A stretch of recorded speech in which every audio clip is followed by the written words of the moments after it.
Olá, eu sou Maurício Garcia e este é o MG Fisiocast, desmistificando a fisioterapia.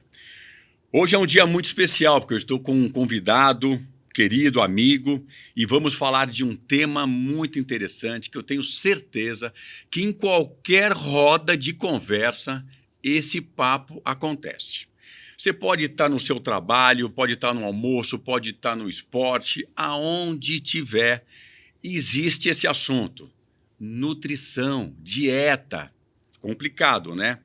Por isso que eu trouxe aqui um médico nutrólogo, referência em medicina esportiva no país, com título de especialista pela Associação Brasileira de Nutrologia e pela Sociedade Brasileira de Medicina do Esporte e do Exercício. É fundador e diretor médico do Instituto Howin, focado em medicina e saúde e bem-estar, onde desenvolveu estratégias personalizadas de tratamentos e dietas. Em 1921, se tornou também cofundador da Heltec Leite Saúde. Vamos falar um pouquinho disso, quero entender esse projeto aí. Empresa de tecnologia e medicina baseada em evidência para promover o melhor estilo de vida e saúde metabólica de toda a população. Estou falando do meu amigo, Dr. Eduardo Howin. Du, muito obrigado por você ter aceitado o meu convite. A gente está falando já há algum tempo de você estar aqui para falar um pouco sobre esse tema que eu não vou falar que é polêmico, mas eu vou falar que talvez seja muito mal empregado para aquela pessoa que está aqui nos assistindo e querendo ouvir. Então, muito obrigado por você ter vindo aqui na MG Fisiocast. Eu que agradeço o convite, Maurício. É um grande prazer estar aqui participando do seu podcast. E estou aqui para isso, para a gente conversar bastante sobre um assunto tão comentado, né? E às vezes eu estou fazendo caminhada em praças, assim, sempre tem alguém ou à frente ou quando cruza, está falando de alimentação, de sono, de esporte. E eu tenho que ficar muitas vezes me segurando, que eu nem conheço as pessoas, para às vezes faz uma pergunta ou conversa com alguém e fala algum assunto muito... tem muitas coisas místicas nesse assunto, né? Tem muitas fakes. E quando a gente fala em saúde, a gente não pode, tem que ter um cuidado muito grande, porque 90 a 92% das informações sobre saúde e alimentação na internet estão erradas.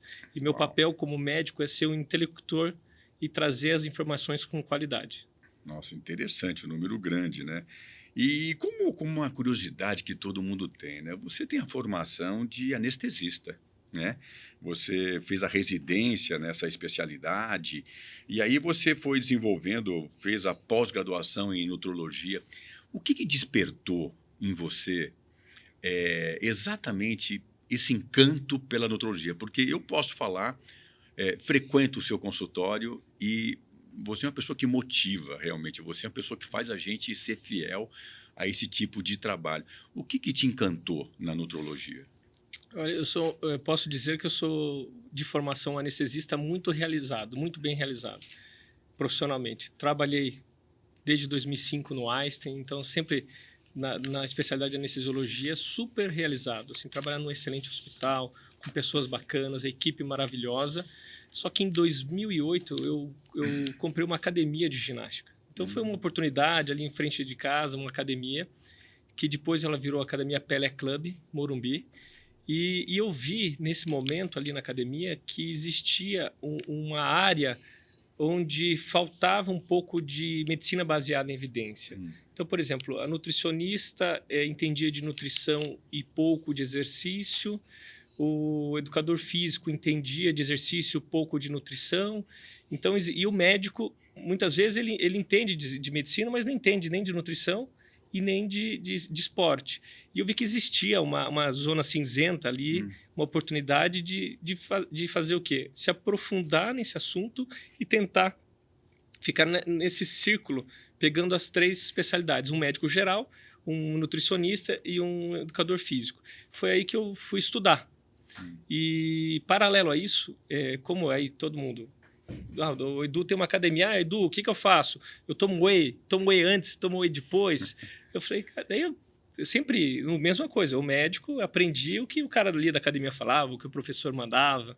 Aí eu falei assim, não, mas calma aí. O que é o que tem na ciência? Então eu trouxe meu conhecimento em medicina, como a especialidade de anestesiologia, que a gente não pode cometer erros, né, que é igual a aviação, eu trouxe para a nutrologia.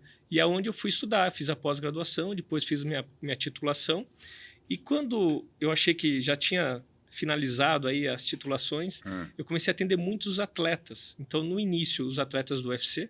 Então, eu ia para Las Vegas 2, 3 vezes por ano aí, durante a luta, aquela preparação, baixar aquele peso com segurança, a melhorar a performance, o que usar de suplemento ali antes de começar a luta. E só que depois eu comecei, até graças ao Dr. Renato e o Dr. Joaquim Grava, que começaram a me encaminhar os jogadores de futebol. Falaram, olha, esse médico aqui ele entende de alimentação, de suplementação. Aí meu primeiro paciente foi o Ganso, foi interessante, depois veio o Kardec, e aí abriu a porteira. Comecei a atender jogadores de futebol. Hoje eu atendo mais de 300 jogadores de futebol. E chegou um momento que eu estava atendendo tanto atleta, que quando eu conversava, por exemplo, com um médico ou um nutricionista do Tottenham ou do Arsenal, aí falava assim, não, mas calma aí, você é nutrólogo? Calma aí, você é nutricionista? Eu falei, não, nutrólogo é uma especialidade médica no Brasil. Muita gente não sabe disso. Então, existia essa confusão internacional. Aí eu peguei, falei, olha, eu vou fazer uma nova titulação e me especializei em medicina do esporte, fiz o título, tenho RQ nas 3 especialidades, para conseguir, pelo menos, ter uma titulação onde internacionalizar a carreira me facilitou bastante. Não, muito legal. E uma coisa que você falou é muito importante, vamos deixar claro aqui, o RQR, né? Quer dizer, esse registro não é dado para qualquer um, né? Que a gente, assim, você tem que ter isso para estar atuando, né, nessa especialidade, né? Então, isso é uma coisa importante. Uma outra coisa que você falou foi muito... Eu gostei da relação do piloto, né?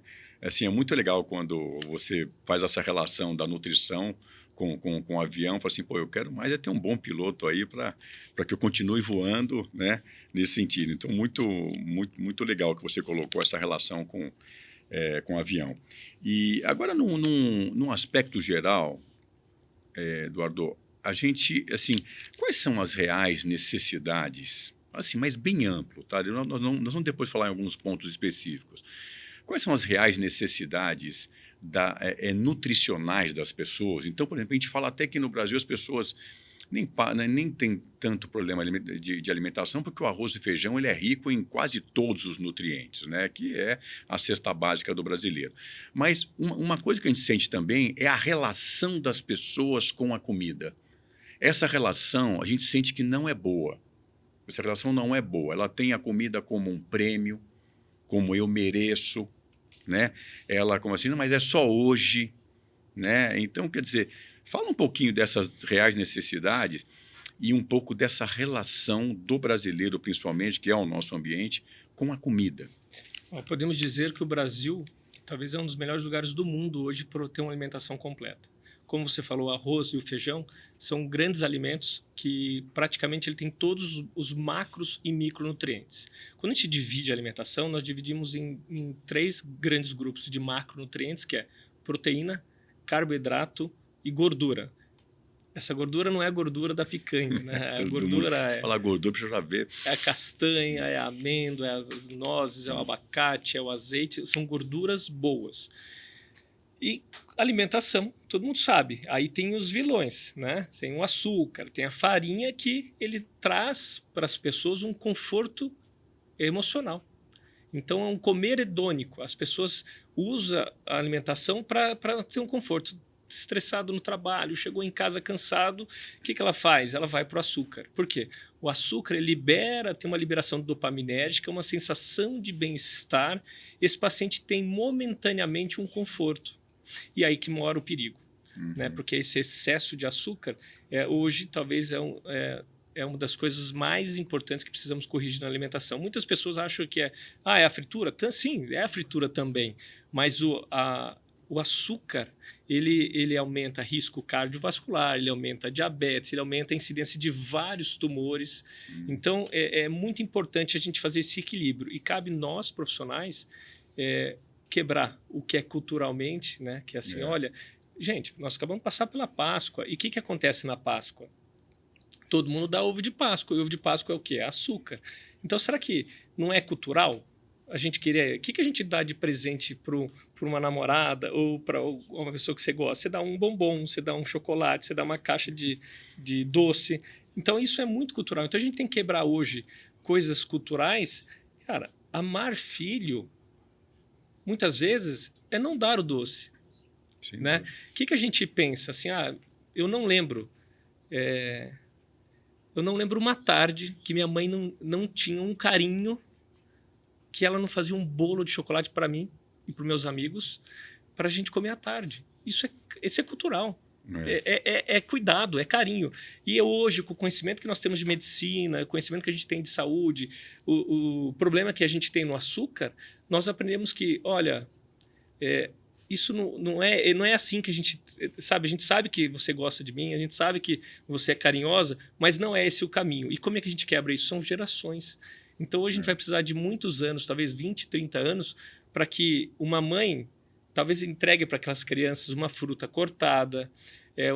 Ou seja, eu sempre falo que um jeito de nunca errar é assim: descasque mais, desembrulhe menos.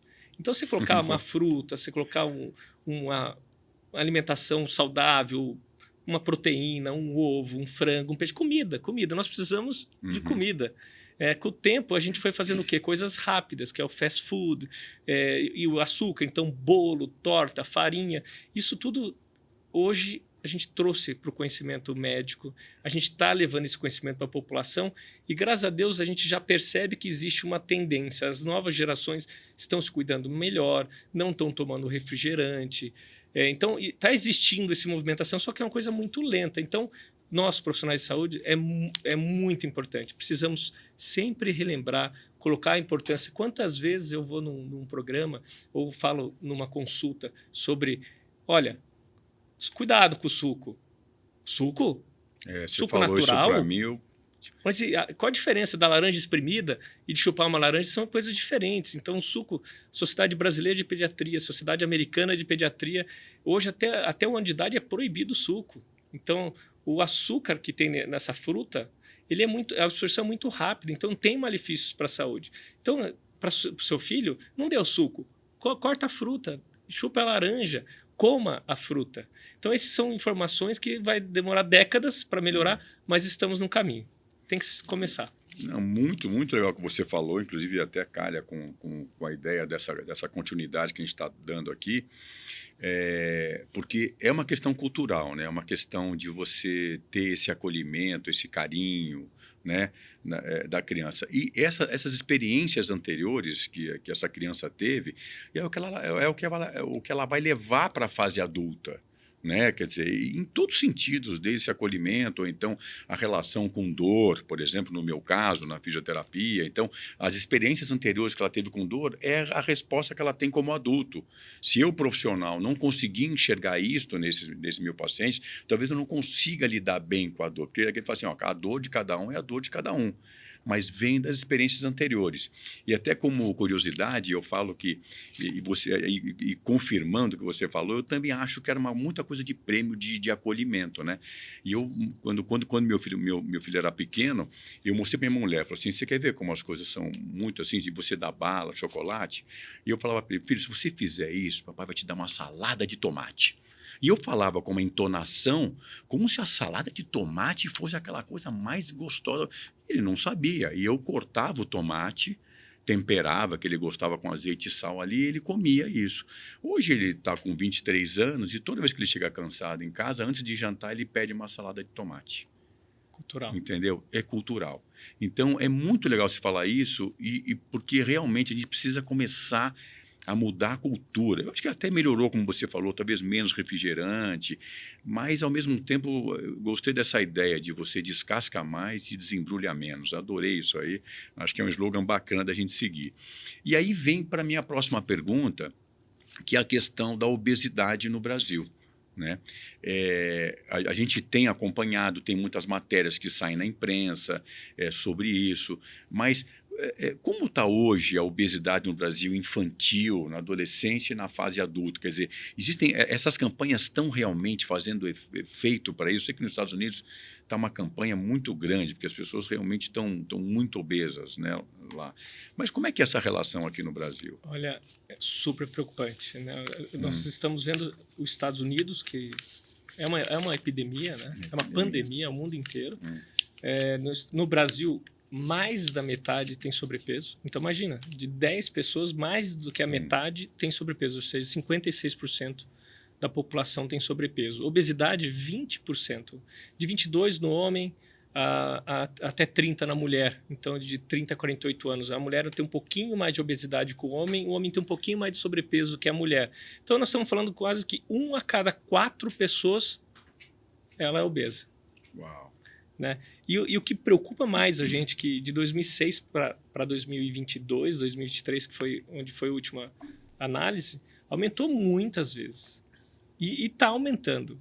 Então, eu não sei o que estamos fazendo, mas eu sei o que está sendo feito não está sendo eficaz. Porque cada ano que passa, a gente fala de obesidade, a gente tem os números e toda vez vai aumentando esse número. E criança que preocupa muito. Eu sou do interior, do Paraná, na cidade de Paranavaí. Meu colégio é um colégio super pequenininho e que eu lembro que o colégio inteiro, de todos os anos, tinha uma criança obesa. Era um menino maravilhoso que era do meu time de basquete. No colégio inteiro. Hoje, de 10% a 12% das crianças são obesas. Ou seja, numa sala de aula, onde tem 20 crianças, tem 2. Ou seja, tem 2 crianças obesas em cada sala. Então, isso é super preocupante. E o que acontece, como você falou, a casa, olha aqui que legal, você trouxe uma alteração na sua casa, onde que naquele momento de preocupação, de aflição, você deu o tomatinho com salada, seu filho vai ser igual. O que você acha? Como é que vai ser quando ele tiver o filho dele? Ele vai fazer a mesma coisa. Então, a gente tem que iniciar já. Por exemplo, uma casa onde tem um pai obeso, essa criança tem 50% de chance de ser obesa. Nossa, é alto. Uma casa onde tem os 2 pais obesos, essa criança tem 75% de chance de ser obeso. Então, muitas vezes eu trato os pais e falo assim, doutor, eu queria que você visse meu filho. É o maior prazer eu ver o filho. Mas eu tenho que tratar aquele pai, aquela mãe. Porque aquela família sendo tratada, naturalmente vai acontecer, essa criança vai viver num ambiente seguro. Por isso, Maurício, acho que é uma coisa muito importante, as pessoas não sabem como começar. Eu acho que o jeito mais fácil de começar é transformar a sua casa num ambiente seguro. Imagina que é um santuário a sua casa. Agora imagina você viver num lugar onde tem a poucos metros de distância um armário, onde tem açúcar, onde tem aquele conforto emocional, onde tem doce, onde você abre a geladeira, tem doces. É difícil, porque um dia a gente sabe que a vida tem estresse. Então imagina aquele dia que você chegou mais cansado, na sexta-feira, eu mereço, trabalhei tanto, tem um doce lá. Quantas vezes eu trabalho com saúde, trabalho com alimentação, oriento todos os dias as pessoas, eu cheguei em casa, abri um armário e olhei. Só que minha casa é um ambiente seguro. Eu tenho 2 meninas, eu tenho 2 filhas. Então, minhas filhas cresceram num ambiente seguro. Então, eu abro aquele armário só para ter certeza que não tem nada ali. E fecho. Então, se eu tivesse, talvez, ali um doce, aquele momento poderia ser que fizesse, né? Porque nós sabemos o que temos que fazer. Por que a gente... eu quero emagrecer, não vou comer doce. Porque, de repente, chega no final de semana, você acaba comendo. Porque é uma doença. É difícil controlar. E se a gente não usar ferramentas para isso, como proteger o ambiente, orientação na sua família, fazer escolha saudável, começar a botar a família toda para fazer atividade física, se a gente não se cercar de situações que traga um bom estilo de vida, a gente não consegue vencer essa doença. Muito legal. E a gente vê como doença. É muito importante, porque a gente, assim, sabendo que essa doença pode ser tratada, ela pode ter cura. Né? Quer dizer, do que ver apenas... Não é apenas um hábito. Não é. É uma doença. É uma doença. Mesmo, né? E aí a gente... Eu vou até... Tinha fazer uma pergunta mais tarde, mas eu vou já pegar o gancho que você falou dessa questão do ambiente que você vive. E é muito curioso, né? Todos que às vezes eu indico muito o Eduardo, eu falo assim, Eduardo, tudo. Então até é bom, mas ele não deixa eu beber. Né? Todo mundo fala, mas o Eduardo não deixa eu beber. Ele corta meu vinho e tal. Eu aprendi com você que realmente zera que a coisa aparece, mas vamos falar um pouquinho também dessa relação também, não só do armário, mas do adulto, que também acha que a bebida alcoólica é um prêmio, é um consolo, é um acolhimento, porque ele trabalhou bastante, porque ele merece beber aquele vinho, né? Ou qualquer outra bebida. E é muito legal a forma que você coloca, por isso que eu acho legal a gente ter aqui no podcast para você falar sobre essa relação do álcool e da dieta. Eu lembro muito bem do seu desenho, né? Você faz um desenho que todo mundo já fala assim, pode fazer a dieta a semana inteira. Se você beber no sábado, você perdeu a dieta. Né? Aí você faz aquele triângulo lá. Então, fala um pouquinho sobre o controle do peso, a dieta e o álcool. O que é interessante é que todo mundo meio que sabe tudo, né? Assim, já fez, já testou. Quando a pessoa vai até o consultório, ele já está em dieta há algum tempo e não sai do lugar. Então ele, mas eu já faço direitinho, olha, como ovinho de manhã, eu faço tudo direitinho e não estou perdendo nada. Eu acho que meu metabolismo, a minha tireoide, eu acho que tem alguma coisa errada comigo. E muitas vezes são detalhes. E, por exemplo, que a gente está falando do álcool, eu brinco lá para o paciente, eu falo assim, eu não sou contra o álcool. Mas o álcool é o inimigo número 1 para alguém que quer perder peso. Tá bom, doutor, mas eu gosto de beber. Tudo bem, eu quero que você beba a vida inteira. Mas para beber a vida inteira, você tem que estar vivo. Então, você tem que estar saudável para beber a vida inteira. Então, o que eu preciso? Que você esteja dentro de uma composição corporal que diminui riscos. Então, imagina um paciente lá com 120 quilos, com um MC de 38, e que esse cara vai viver pouco. Você sabe que o obeso, só 51% deles vivem até os 70 anos? Imagina, o paciente obeso está com 50 anos e fala, tem mais 20 anos. Meu Deus. Metade deles vão viver, metade não. Então, eu falo para ele, olha, você quer beber? Então, tá bom, vamos fazer o seguinte, para emagrecer, eu preciso que você pare de beber. Ah, mas quanto tempo? Eu falo, olha, depende de quanto a gente precisa emagrecer. E a gente para o álcool, o paciente perde bastante peso. Legal. Então, eu já emagreci você, já te ensinei a se alimentar. Agora, como é que eu bebo de uma forma que eu consigo fazer algo que eu gosto muito, que é o social, que é socializar com os amigos, que é o vinho, a cerveja, o uísque. Como é que eu faço para fazer isso de um jeito que não faça mal para mim?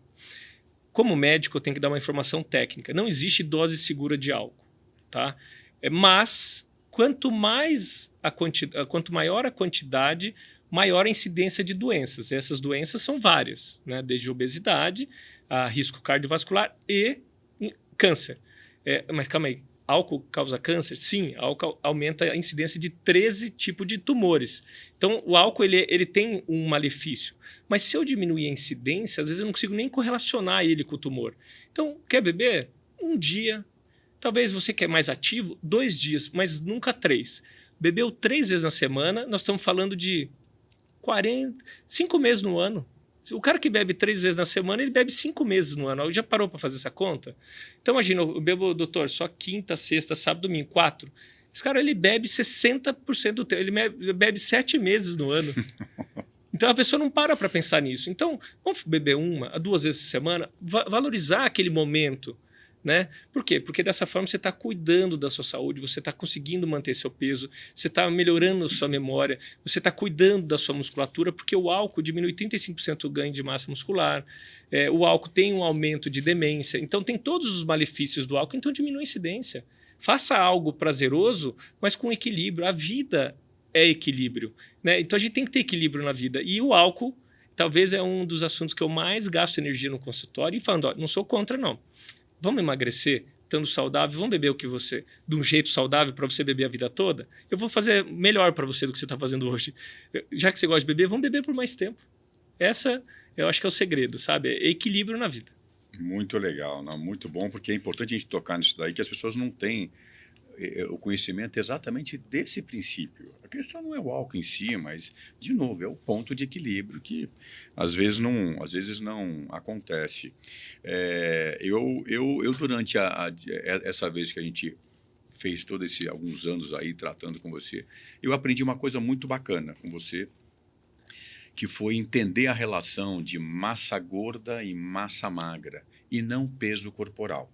Isso foi uma coisa que pode falar para você, fez muita diferença para mim. Esse ano eu faço 60 anos. Então, eu tenho que cuidar um pouco da massa muscular, por causa da sarcopenia, manter meu peso, manter meus hábitos saudáveis. E a gente sempre se preocupa em subir na balança e se preocupar que ela está simplesmente menos do que estava na última vez, né? Então, a gente subir, eu estou mais magro, né? E aí eu aprendi, toda semana eu estou lá pesando, sofrendo, às vezes tem dia que estou feliz, tem dia que eu saio triste de lá. Mas às vezes eu vou lá pesar e eu aprendi a lidar um pouco com essa relação da massa gorda e da massa magra, né? E na mesa do seu consultório tem uma peça de músculo e uma peça de gordura.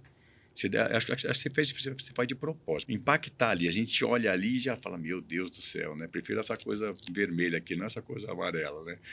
Mas queria que você falasse um pouco dessa relação do peso corporal, mas essa relação da massa magra e da massa gorda.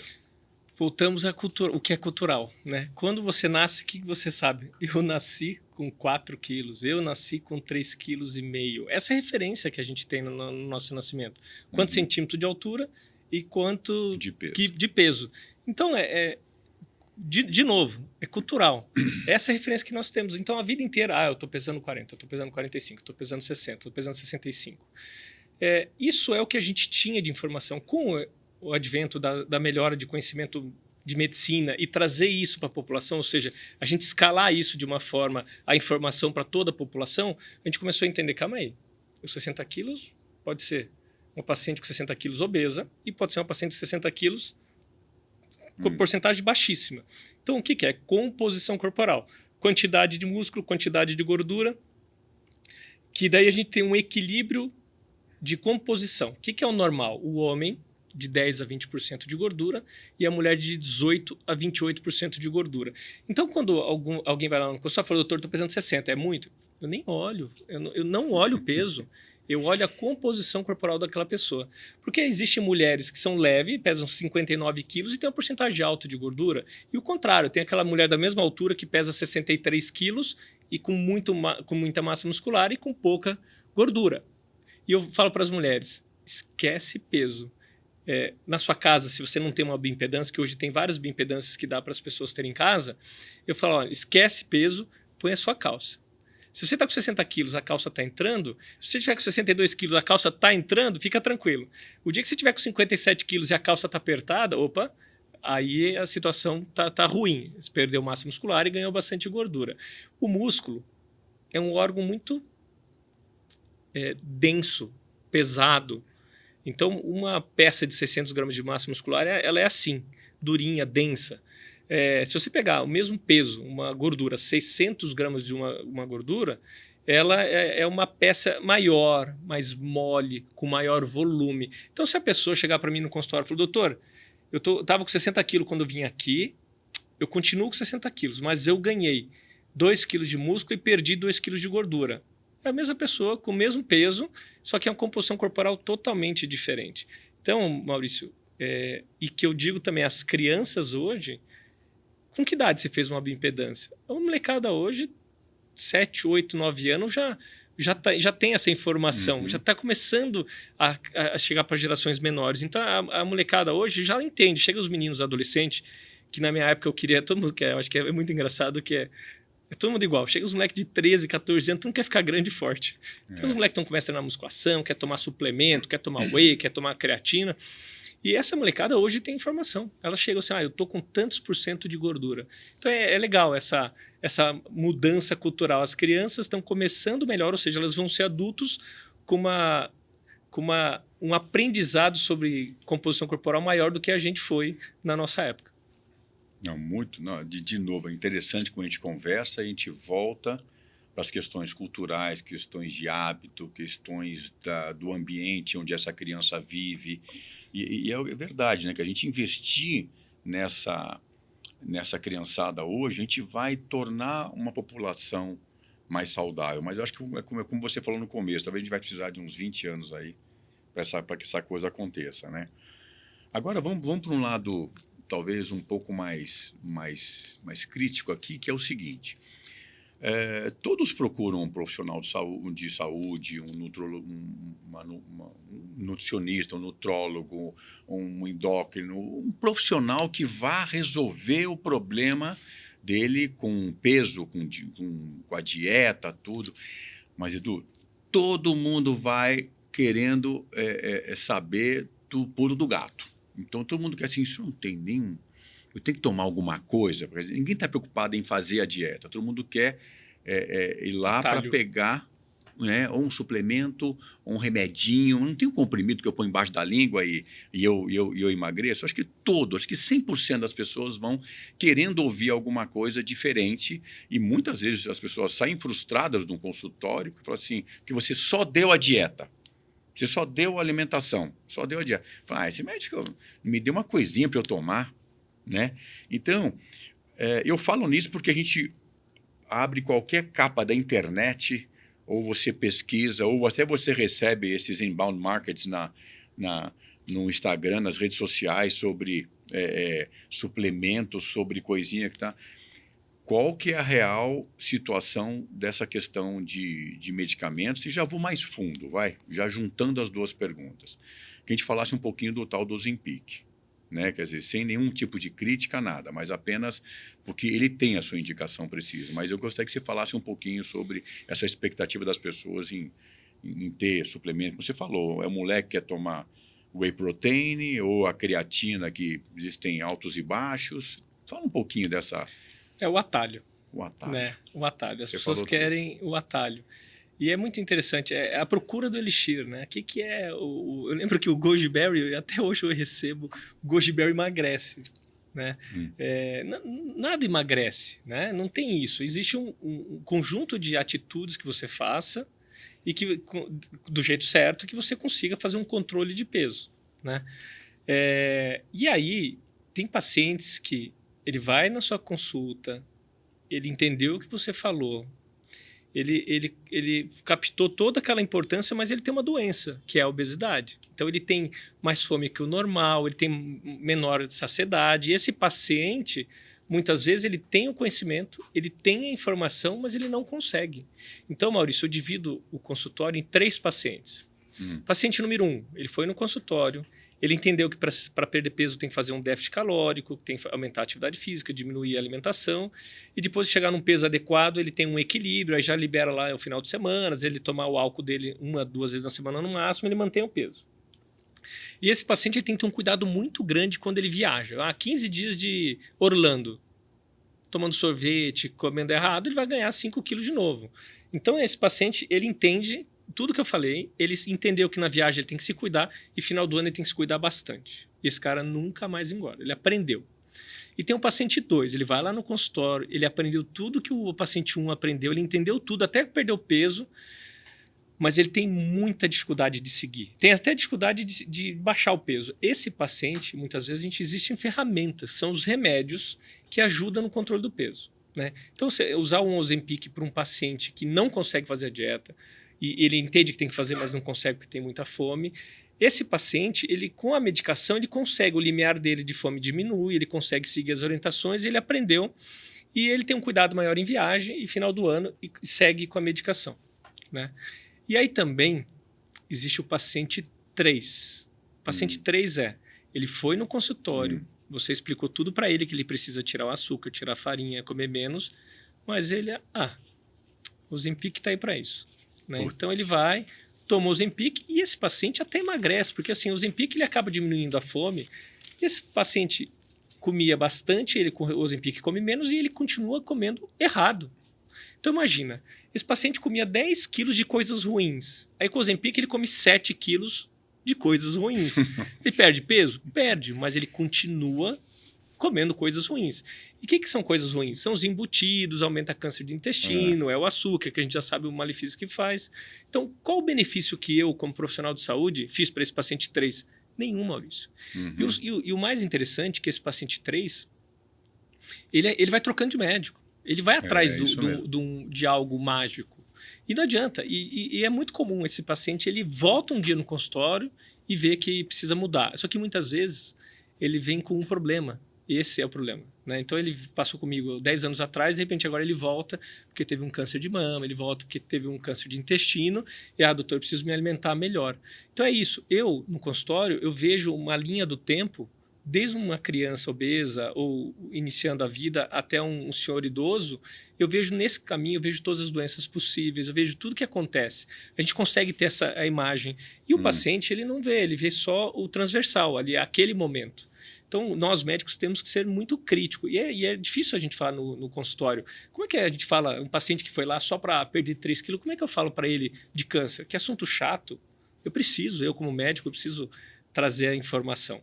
E esse é o desafio. Então, o remédio é bom, existe, boas indicações. Usando o remédio para seguir as orientações, ótimo. Usando o remédio e continuar comendo errado, não vejo sentido nenhum, né? Então, a gente não pode demonizar o remédio. É muito comum também o paciente falar, não, doutor, eu sou contra esses remédios aí. Isso. Preconceito com a medicação. Por quê? Porque os remédios de emagrecimento no passado mexeu com a cabeça, irritabilidade, não dormia, alteração de memória. Hoje não. Hoje os análogos de LP1, tipo Ozempic, Mounjaro, essas medicações mais modernas, elas são muito eficazes, são muito seguras, são super eficazes. Ela ajuda... Olha só a mudança do Ozempic e do Mounjaro no mundo.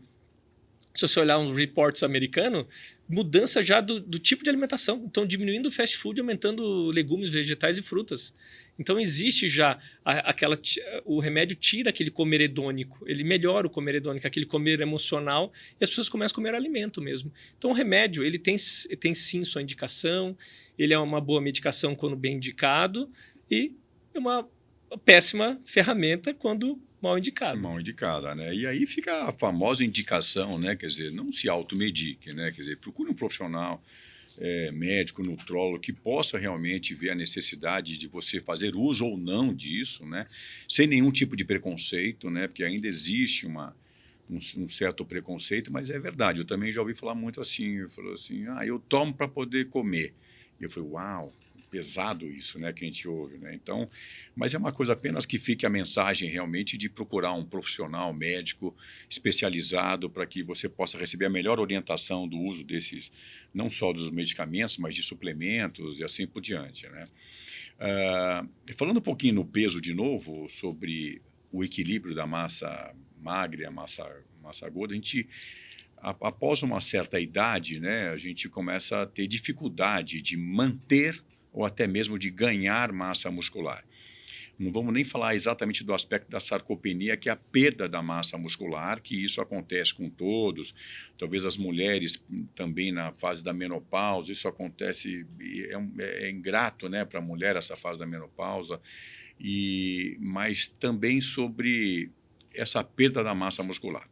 Quando a gente procura uma dieta específica para isso, né, para a gente melhorar a qualidade do músculo, a luta é muito grande de você manter a massa muscular. Não é fácil, né? Você ter que, não só na alimentação, mas a musculação, os exercícios de musculação. E muitas pessoas ainda pensam no exercício aeróbico, né, para perder o peso da balança novamente. Ele está mais preocupado em baixar o peso da balança do que fazer a musculação. Qual que é a relação saudável de um adulto acima de 50 anos com exercícios aeróbicos e a musculação? Quando a gente fala de forma geral, a gente sempre recomenda fazer a musculação e o aeróbico. São duas coisas muito importantes. Quando a gente vai para o indivíduo, a gente avalia aquela pessoa. Então, chega uma mulher de 50 anos e eu faço uma bioimpedância nela, ou uma densiometria, e eu vejo que ela tem um déficit de massa muscular muito grande, eu priorizo o exercício resistido. A musculação, para aquela paciente, é mais importante. Por quê? Desde os 30 anos, a gente já começa a diminuir a massa muscular. E a gente precisa ter uma reserva de massa muscular, ou seja, a gente fazer uma poupança de músculo, porque depois o declínio, principalmente na mulher na menopausa, o homem mais de 60 anos, começa a perder bastante massa muscular. Se a gente fizer esse trabalho desde a adolescência, da infância, adolescência, no adulto jovem, esse acúmulo, essa poupança de massa muscular, vai diminuir o que? A fragilidade do idoso. O que é fragilidade do idoso? É o paciente idoso que perde o que? A sua capacidade funcional, Então ele não anda mais sozinho, tem dificuldade. Aquele paciente que cai, quebra o fêmur, porque quem tem pouco músculo tem pouco osso. Então a gente direciona muito, quando a gente fala do indivíduo, o que aquele paciente precisa. De forma geral, precisa dos dois. Como é que ganha músculo? Né? Depois dos 60 anos, a gente absorve menos proteína. Então o paciente de 60 anos, ele precisa comer mais proteína. E o que a gente vê na prática? O idoso não faz o jantar, ele vai tomar sopinha, come um sanduichinho, um pãozinho com manteiga. E é o contrário, esse paciente ele absorve menos, eu preciso colocar 1,8 gramas por quilo de proteína, ele precisa colocar mais proteína do que ele colocava antigamente. Então esse é o mais importante que a gente tem lá no consultório de briga com o paciente idoso, é que ele precisa comer mais proteína. Ah, mas eu não tenho fome à noite, doutor. Então esse paciente a gente tem que trabalhar muito também o que é cultural, né? Ali da sopinha, sanduichinho à noite, o lanchinho. Por quê? De forma geral, o idoso, populacionalmente falando, é um paciente que tem mais problema de dentição, é um paciente que às vezes não tem, né, pensando no Brasil como um todo, tem uma dificuldade de encontrar fontes proteicas, é um alimento mais caro, né? Então, por exemplo, hoje o brasileiro, não é todo mundo que tem condição de ter proteína em todas as refeições. Né? Por isso que o arroz e feijão é muito importante. E o idoso, ele diminui mais isso aí. E aí que eu gasto muita energia explicando para aquela senhora de 70 anos, 80 anos, que ela vai tomar whey protein. Né?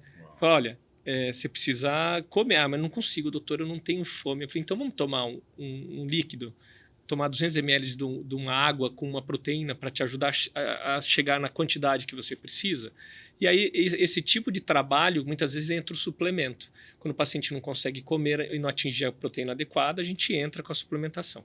E aí, dessa forma, com treino resistido, que é a musculação, com a proteína de 1,8 gramas por quilo, aquele paciente consegue, pelo menos, evitar a perda de massa muscular mais rápida, ou, às vezes, até a pessoa que nunca fez nada de exercício.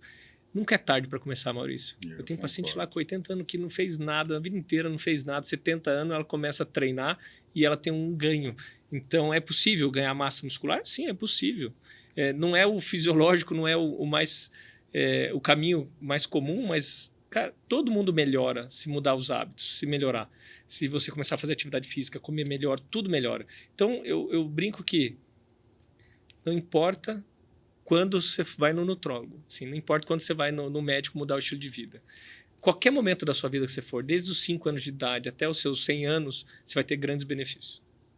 Não, isso é muito legal. E eu acho até que para hoje em dia, né, o idoso, né, vamos dizer, porque antigamente, há muitos anos atrás, o idoso já era muito jovem ainda, né? Mas hoje eles mudaram essa cultura, né? Eu até brinco, eu falo que antigamente o velhinho fazia fotossíntese, né? Porque ele ficava na grama tomando sol, água e achava que era... Hoje não, hoje ele precisa da musculação. Hoje ele nota que o que ele precisa fazer é a tarefa do agachamento, né, para que ele possa poder andar mais. Tem até essa questão da linha do fortalecimento de membros inferiores para melhorar a saúde dele, ele vai andar mais, ele vai melhorar a parte cardiorrespiratória dele. Então, isso é uma coisa que melhorou muito, né, mas precisa quebrar ainda esse paradigma de que nunca é tarde. Entendeu? Isso é uma coisa muito importante, como se a pessoa já tivesse, já fizesse um cálculo da estimativa de vida que tem e aí fosse tirando o pé. E é exatamente o contrário, né? É você ter realmente uma qualidade de vida, porque as pessoas estão vivendo mais, só que há necessidade de que essa estrutura, que é o músculo, sustente essa capacidade de você viver mais e bem, né? E melhor, né?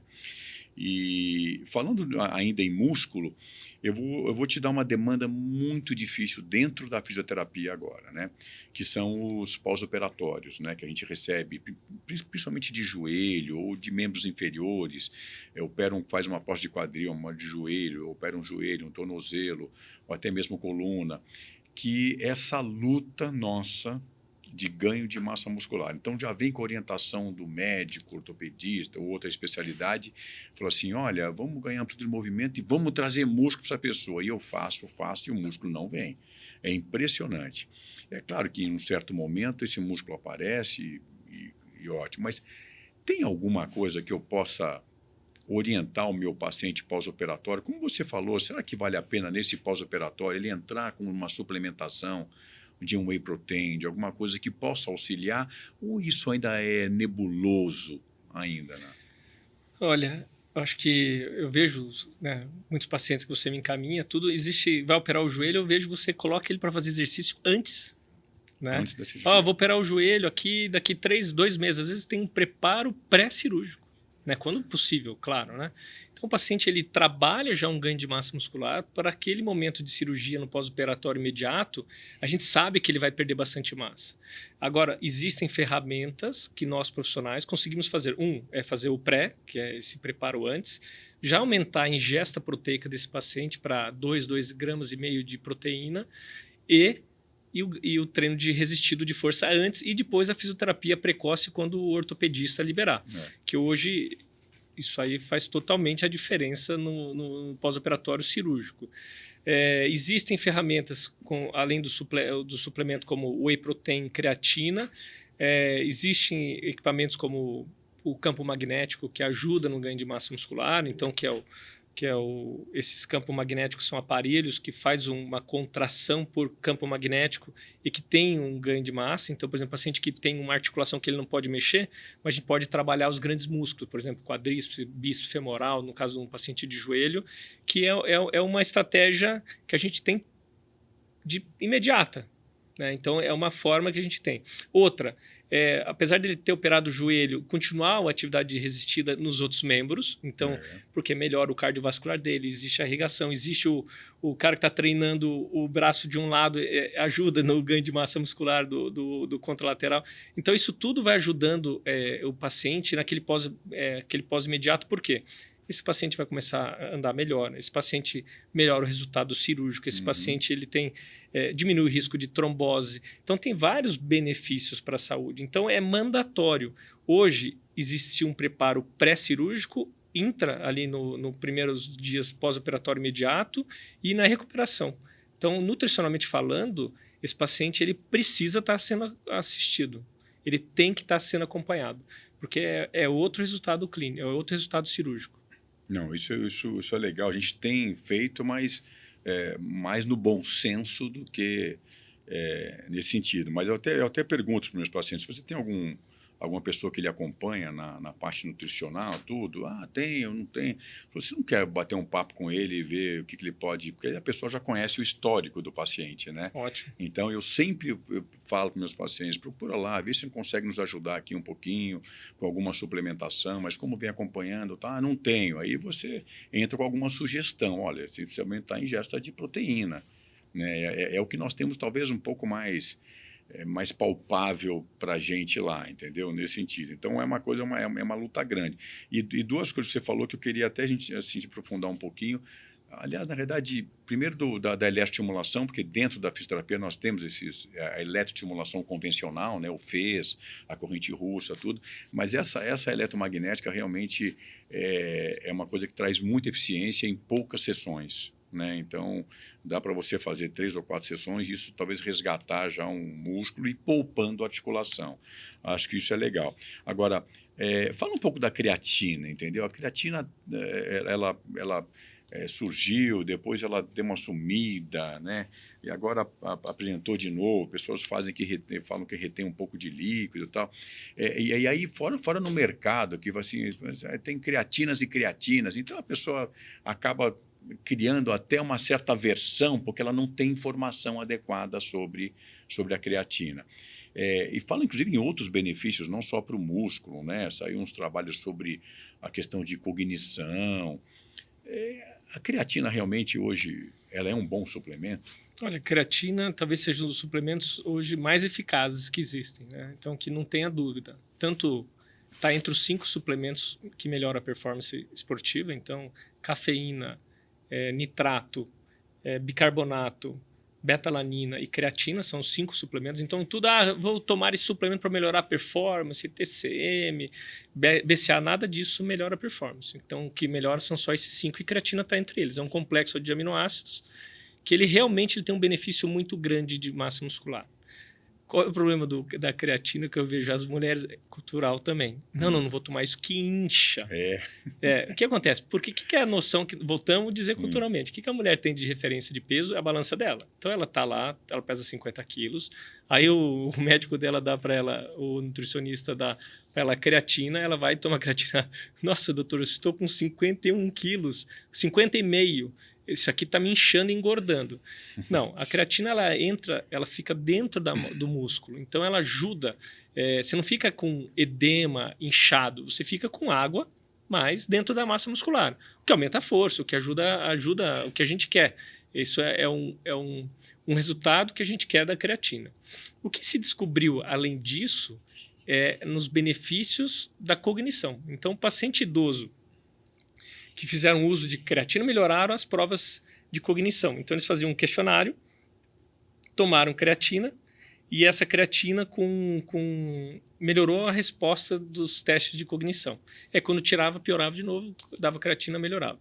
Então, ganho de força, aumento de massa muscular, né, ele faz, melhora a performance do esporte e melhora dessa cognição. E você falou do agachamento, da sarcopenia, aproveitando que você falou sobre isso, existe uma relação de força de membro inferior com demência. Então, o paciente que tem mais força muscular, que consegue fazer agachamento, tem menor incidência de demência. Então, mais um motivo aí de não é só no físico, mas também pensando na cognição e atividade física. Então, creatina, se a gente for falar assim, é um suplemento, excelente suplemento. A recomendação acima de 15 anos, sempre com acompanhamento, né? Porque por que eu vou dar um suplemento para um menino que fica jogando videogame com 15 anos que não faz nenhuma atividade física? Tem algum sentido? Avaliar todo o cenário daquele paciente de uma forma individual e usar. E as mulheres, lembra da calça jeans. Então, se está entrando na calça jeans, pode tomar creatina, não se preocupe. Muito legal isso aí. Agora fala um pouquinho desse projeto aí do LIT Saúde, do Realtec. O que é essa tecnologia que você está... Olha, a LIT é uma health tech, surgiu de uma relação médico-paciente. O Fernando, que é meu sócio aí, que é cofundador da LIT junto comigo, ele era meu paciente, ele trabalhava na RAP e ele perdeu 25 quilos comigo lá, né, com as mudanças de vida. E ele foi na consulta, eu falei, olha... Ele falou, tô cansado, precisando tomar umas vitaminas. O pessoal gosta de tomar coisa, né? E só toma vitamina se tiver carência. Nem vitamina a gente dá para o paciente, só se tiver carência. Aí eu falei, olha, você não tem problema nenhum de vitamina, você está obeso. Como assim? Ele é um paciente alto, não parecia obeso. Eu falei, você tem que perder 25 quilos. Ele, imagina, eu queria perder 3, 4 quilos só. E aí ele começou ele conta para todo mundo que ele desceu no carro, e eu falei sobre suco, falei sobre essas coisas, e ele falou assim, cara estranho, deixa eu dar uma olhada. Ele deu uns Google e falou, acho que o que ele falou tem sentido. E aí ele fez o tratamento e perdeu 25 quilos, mudou a vida dele. Então, aquele cansaço que ele tinha no trabalho, que era puxado ali na RAP, era por obesidade, estilo de vida, né? Começou a fazer atividade física, não fazia atividade física. E ele falou, cara, isso que você faz é muito legal. Por que você não escala isso? Eu falei, olha, eu sou médico, o médico atende um paciente por vez, não tem como escalar isso. Daí ele começou a trazer toda a consulta que ele vinha. Chegou um momento que a gente marcava às 8 da noite, ali no horário da última consulta. E ele trazia uns cases lá fora de algumas empresas que estavam escalando saúde e mudança de estilo de vida. E chegou um momento que ele falou, cara, vamos montar uma empresa para você. É muito importante o que você faz aqui. E é muito... para poucas pessoas essa melhora. Eu tive, graças a Deus, eu tenho uma condição, paguei sua consulta, estou aqui, mas como é que a gente faz levar essa informação de qualidade de uma forma para muitas pessoas, uma forma democrática?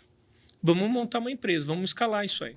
E aí ele é uma pessoa super inteligente, formado no INSPER, assim, com uma experiência grande em empresa, foi onde a gente montou a LIT, que é uma empresa que usa informações de qualidade, só que com uso de tecnologia para levar essa informação e criar mecanismos. Hoje a gente usa AI, inteligência artificial, a gente usa mecanismos de tecnologia para visualizar, dar superpoderes para os médicos. Então, esse paciente que passa pela LIT, ele vai ter as mesmas informações que ele tem hoje no meu consultório, de uma forma mais barata, né? Porque a gente escalou isso. E com tecnologia que consegue, com essa tecnologia, a gente pegar desvios de conduta. Por exemplo, o paciente está emagrecendo, de repente, 1 pesagem, 2 pesagens, 3 pesagens, parou de emagrecer. A gente tem um farol de reconhecimento. Quando está indo num caminho errado, sinaliza para esse médico, ou seja, esse médico tem superpoderes, que acaba sendo até melhor do que eu mesmo, que às vezes o paciente ali no consultório eu vejo, mas se o paciente não vai pesar no consultório, eu não estou vendo. E na LIT o paciente recebe na casa dele uma balança de bioimpedância. Essa balança de bioimpedância profissional com 2 frequências. Existe um aplicativo e que esse aplicativo, toda vez que ele se pesa na casa dele, a gente recomenda pesar todos os dias, aparece para o time dele, que é o médico, cientista comportamental e nutricionista. Então essa pessoa ela está monitorada e o principal, Maurício, que são mudanças culturais. A gente, no primeiro início, a gente fez a LIT baseada no Instituto Howen, que é tratamento individualizado, de uma forma escalável, e que a consulta era muito importante. E hoje a gente tem na LIT que mais importante até do que a consulta é o atendimento contínuo, que eu já fazia sem saber com o WhatsApp, que é quando o paciente fala, estou com uma dúvida aqui, e eu vou respondendo todos os pacientes. E todo mundo que passou comigo sabe que eu sou super ativo assim, no WhatsApp. E na LIT a gente fez isso. Hoje, com tanta tecnologia que a gente tem um atendimento contínuo. Aquele cara, 24 horas por dia, basicamente, ele está sendo acompanhado. E aí, se tem alguma coisa errada, a gente sinaliza antes e a gente consegue consertar. A gente consegue reorientar, a gente consegue trocar. Esse paciente se sente muito acolhido, ele sabe que em qualquer lugar que ele esteja, ele está ali com o médico dele. E, paralelo a isso, ele tem um médico, ele tem um cientista comportamental. Então, ajuda nas coisas comportamentais, ajuda na parte, mas eu não gosto dessa alimentação. A nutricionista ajuda muito, consegue fazer as receitas, consegue ajudar esse paciente a adaptar o que é correto, mas de um jeito do paladar dele. E doença. Nesse tempo que a gente está com a LIT, muitos pacientes a gente fez diagnóstico, a gente tratou doenças. Às vezes, nesse primeiro momento na consulta, a gente faz diagnóstico de transtornos alimentares. Então, a LIT acaba sendo um Instituto Howen, ou seja, o que eu fazia no meu consultório, só que potencializado com tecnologia, com inteligência artificial, com muita tecnologia, para dar superpoderes para o médico atender de uma melhor forma ainda o paciente. Nossa, que legal. Tomara que isso realmente se propague, porque acho que, como a gente, acho que ficou o recado aqui da mudança cultural, de hábitos, né? Eu acho que isso, mais importante do que as pessoas que já estão fazendo, é a oportunidade que as pessoas têm de mudar os seus hábitos, né? Muito, muito legal. Bom, a gente podia ficar aqui o dia inteiro, né? O papo é gostoso, mas, por fim, eu gostaria de que você finalizasse dando aquele recado final. É o final da sua consulta, né? Você teve toda a sua estratégia clínica ali e tudo. Eu gostaria que você desse quado aí para as pessoas que estão nos assistindo aqui. Aquele recado final, é o final da sua consulta. Como é que você vai manter essa pessoa motivada? Quer dizer, qual que é o recado que você deixa para essas pessoas em relação à saúde, à nutrição, à longevidade, a estilo de vida, a hábitos, a cultura? Qual que é o recado que você deixa para aquela pessoa, para você fidelizar o teu cliente? Eu acho que é muito importante esse final, porque eu falo para o paciente assim, é muito difícil mudar um hábito. É difícil. Regime é uma coisa provisória, tem dia para começar, dia para acabar, e se você voltar a fazer o que você faz, você engorda de novo e tem todos os malefícios novamente. Mas mudar estilo de vida é difícil. Deixar de beber todos os dias para quem bebe todos os dias é difícil, deixar de comer doce para quem come doce é difícil, mas o que eu falo no consultório é o seguinte, eu estou do seu lado, né? Eu brinco que eu sou um médico de bolso, eu vou te ajudar em todos os momentos, vai ser muito difícil, eu falo isso que é muito importante o paciente saber que vai ser difícil, e eu falo para ele que realmente é muito difícil. Mas é mais difícil ainda a gente ter um diagnóstico de um câncer, é mais difícil ainda a gente ter um diagnóstico de diabetes, mais difícil ainda é uma mulher que tem a parte da vaidade, não conseguir entrar num vestido. Então, a gente tem que escolher qual difícil que a gente quer para nós. E que eu vou estar ali do lado dele durante toda a jornada. Vai ter momentos mais fáceis, momentos mais difíceis, e que essas mudanças sejam para o resto da vida. Aí sim que a gente fala de mudança de estilo de vida. Na alimentação, no exercício, e muda o comportamento, a pessoa fica mais tranquila, mais autoconfiante. É muito importante também a beleza, a estética. As mulheres sentem mais autoconfiante com isso também. Então, a gente faz uma mudança total de estilo de vida. Muito legal, e agradecer mais uma vez ao Dr. Eduardo Rauen, nutrólogo, especialista, médico de esporte, uma pessoa que tem trazido muita coisa boa para muita gente, né, sobre saúde, nutrição, e agradecer. Realmente foi muito bacana aqui. Espero que essas informações que nós tivemos aqui cheguem a muita gente, porque eu acho que foi muito importante. Obrigado mais uma vez. Obrigado, mas eu que agradeço, fico muito feliz aí com o seu convite. Ótimo. Eu sou Maurício Garcia, fisioterapeuta. Este é o MG Fisiocast, Desmistificando a Fisioterapia. Você que nos acompanha aqui no nosso canal da MG Fisiocast, estamos tentando trazer o máximo de informação interessante para que você possa melhorar a sua saúde, a sua longevidade. Acompanhe MG Fisiocast nos nossos canais no YouTube.